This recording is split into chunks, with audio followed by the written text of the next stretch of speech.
Americans are getting back to work. Our economy is starting to work for more Americans. Thanks to the economic, America continues to add jobs at a record pace. In its historically strong recovery, unemployment rate has fallen again today, down to 4.6%. America is back to work. Today, we learned that in January, our economy created 467,000 jobs. But that's not all. There are definitely more than 25 people in this fairly tight and crowded space, and provincial law in Ontario currently limits indoor gatherings to 25 people. Are you breaking the spirit, if not the letter of the law, to hold a party event and lecture the Premier of Ontario on vaccine passport? I think Canadians are facing a really important choice right now. The big decisions about our future, they're being made now and in the coming months by your government. I, too, am bored with this stupid-ass comedy that appears to be playing out before our eyes, before our very own extinction. Yes, ads keep rolling for new Netflix movies. Tonight is movie night.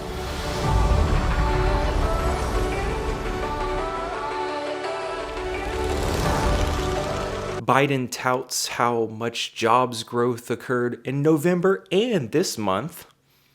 The steamroll just keeps building on our own extinction.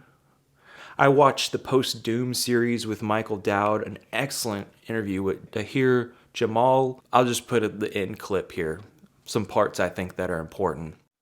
Another way he puts it is, how do you choose to comport yourself during this time?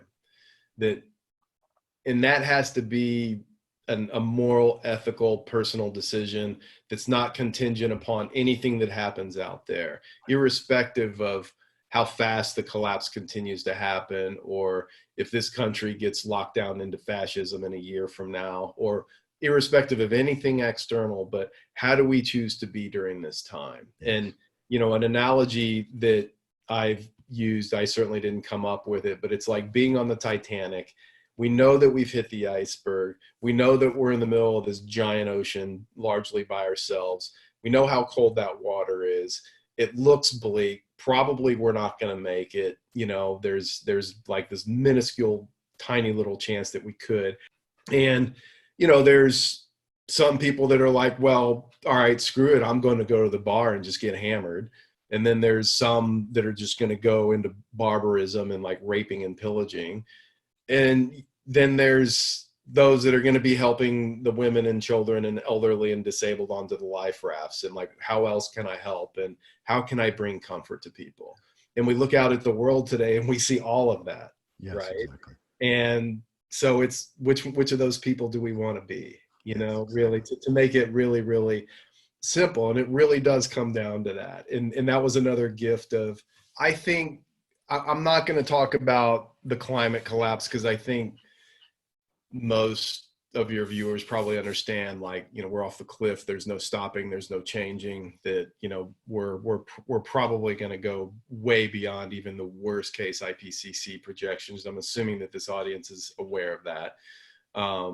But I think it's important to talk about also, I know across the broader left, there's still hope for new Green Deal or the right politician getting elected or drawdown and things like this. And the reality is, I think we have to be as honest with real politics, not just in the United States, but the broader West, with a few countries exceptions aside, like some Scandinavian countries, Iceland, et cetera, and New Zealand, et cetera, that there is a growing fascism, and that if people think there's going to be some kind of organized political movement in this country, or that Trump's somehow not going to be in office a year from now, I think we need to be adults and be very honest and sober and look at what's happening, that we are essentially already in an authoritarian state.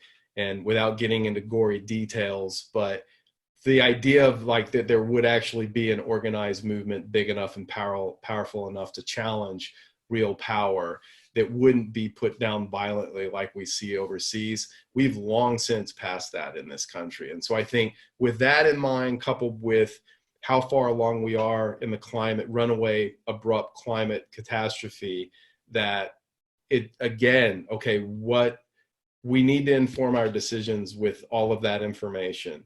And then from that place, make decisions based on, okay, what can I do? What is most important in my heart to do?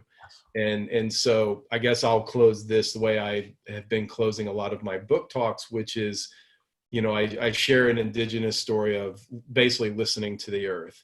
And it's a metaphor for essentially following your heart, is what I've kind of lived into realizing, that we're at this time where, given everything I said about, you know, how cynical I am about political organization, you know, et cetera, that each one of us needs to really get quiet and really listen humbly and see what comes up and then follow that.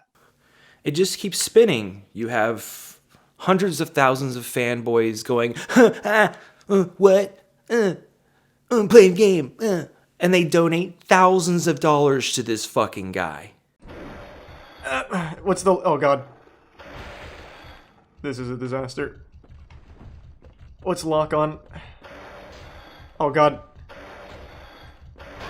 Jesus Christ.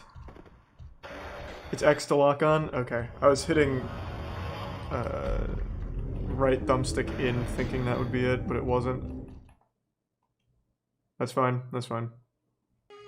Man, this aesthetic's looking real nice. Like, that's what people get there. This gets hundreds of thousands of views. And the Post-Doom series with Michael Dowd, which is excellent, gets like, a couple thousand views. How many people are in America? There's over 320 million people in America. In the world, 8 billion. 8 billion, maybe much less half of which have internet, but have access to YouTube, unless they're in North Korea or China in some instances, and can see this series, can do your part and look it up. You know, so I take a lot of wisdom from these talks, and yeah, it's surreal. Every day, going to the store, you know, just like much of you feel. And all my favorite, like, books and movies, I used to love, like, you know, different forms of entertainment, sci-fi, Raised by Wolves, like, all these new hot series, like, lost all their credibility and value learning this information. My medication is helping. It's coated the deep inner sadness and grief I feel. I mean, we don't even know how bad it's going to get, but it's important, you know, to consider what role you're going to play. Like, in the end, are you going to be the guy who just gets hammered? Or are you going to start a barbarian tribe and try to maraud and kill other people? He's right with that. Or are you going to help? Like, I'm going to help women and children. I'm a Ronin. There were men like me in history. A wandering samurai. We live by a code. They practice poetry, art, but they could slice a man down. But I don't know, guys. Just what's going on with the trucker thing in Ottawa, Paul's documenting, and, like, we just lost our collective minds. Like, you think, like, Don't Look Up is so literal. You think, like, we would, you know, there isn't even a chance. And, like, even if we could, like, I know it's too late. Aerosol masking and building an entire, and just seeing, like, Elon's like, oh, we're gonna, or my rivals, you know, my rivals Neo and don't have, they're gonna have problems, okay, because of the battery shortage deal, and like that we're still, and the ISS is planning to crash in the ocean by 2031. Like, we're making all these grand stupid plans and all these stupid movies, this stupid ass comedy, when it's like the United Nations literally just came out and said code red for humanity. We see the warning signs in every continent and region. I'm here to sound the alarm. The world must wake up. We are on the edge of an abyss and moving in the wrong direction. Our world has never been more threatened or more divided. We face the greatest cascade of crises in our lifetimes. The COVID-19 pandemic has supersized the glaring inequalities. The climate crisis is pummeling the planet. Upheaval from Afghanistan to Ethiopia to Yemen and beyond has thwarted peace. It's straight up insane. It's insane in the membrane. I find my connection in nature and in silence to my true self. And it's entertaining. I like entertaining. I'm a creator. I'm a content creator. I like publishing news. That seems appealing to me in the end times and helping people where I can.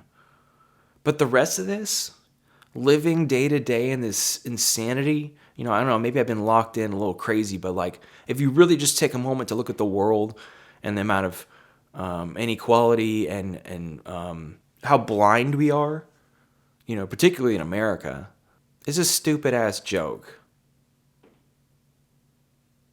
I hope all y'all are doing well, and What's Happening is coming out on Monday. Stay warm. Later.